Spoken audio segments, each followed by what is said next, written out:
Imagine not having to wait for someone to help you integrate digital media into your teaching practices. Imagine you had those skills already.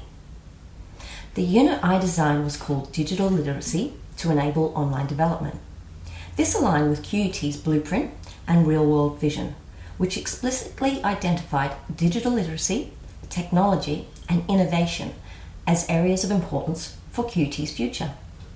The cohort I was designing for was you, academics and professionals completing GCAP. The main aim of my unit is to teach practical digital literacy skills that are transferable and not dependent on one type of technology. In order to teach this unit, I researched the flipped classroom model and the blended learning model, which integrate very nicely. Flipping the classroom requires the student to do a certain amount of work before they come to class, so that class time can be spent using active learning techniques. Blended learning involves combining online resources with face-to-face teaching. So my intention is to provide online resources for learners to engage with and become familiar with concepts prior to coming to an active learning workshop. Given that digital literacy can be a scary concept, I want to alleviate fears students may have prior to their first workshop. With this in mind, I thought my focus should be on using instructional videos. How could I easily create instructional videos that students could watch before coming to class? And better yet, get inspired by those videos and the possibilities for them as they gained their digital literacy skills. So my first port of call, is there evidence to support the effectiveness of instructional video? The answer is a resounding yes. An in-depth analysis by OpenEd revealed that short, engaging instructional games and videos are most effective for improving student achievement. Here's a brief overview why. Having students watch the videos at home means they can pause and repeat.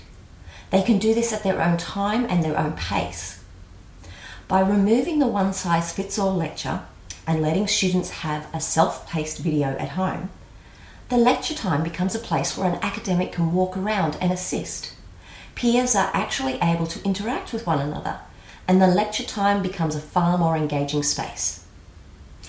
As it turns out, there is a vast array of tools and applications that would assist in developing engaging instructional videos.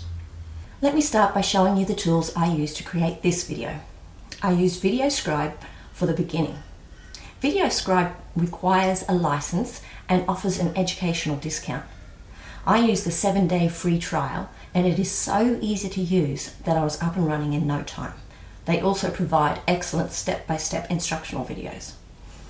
Its top features include a simple interface where you can adjust animation settings easily, an audio library where you can select a song or upload your own, an image library where you can search on whatever you need to represent, and of course the option to upload your own images.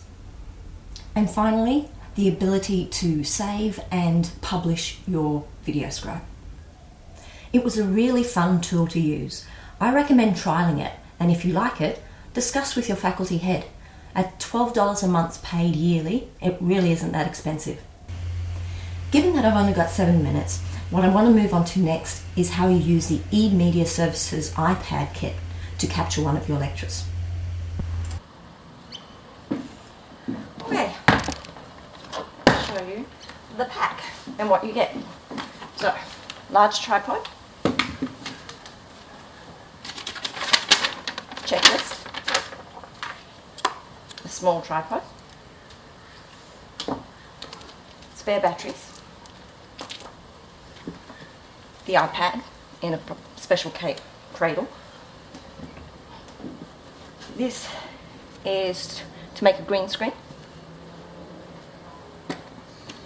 You have the attachment, the lights, and same with the microphone. You also get a power pack and the iPad cable.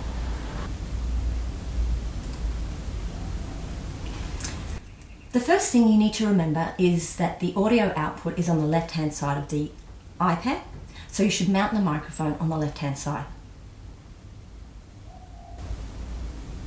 And then the lights will attach on the right-hand side.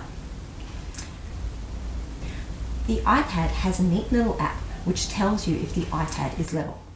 So as you can see, this is pretty spot on. Then all you have to do is touch the camera, make sure it's on video. At the moment, it's facing forward, but if we tap on the rotate screen, you can set up the camera to be recording you. Okay, and once you've got everything level and set up, you're ready to make a lecture for your students. Tips, remember to look at the camera. Makes it a little bit more engaging. If you wear glasses, you might find that the light is glaring on the glasses, so you might want to remove them. Just look at the camera and give your lecture. Oh, and make an interesting backdrop. As you can see with this microphone, the audio is still quite good. As a wrap up, I wanted to mention a few free online graphic tools. You don't have to be a whiz at Illustrator to create engaging content. The first one I have open here is Canva, and I'll be providing links underneath this YouTube video. But essentially, gives you a search option, so you can search its library for various free icons and images. You can change layouts, so that just by selecting a layout from a template, you can edit and amend. You can change the background, and of course, you can upload your own images if you wanted to.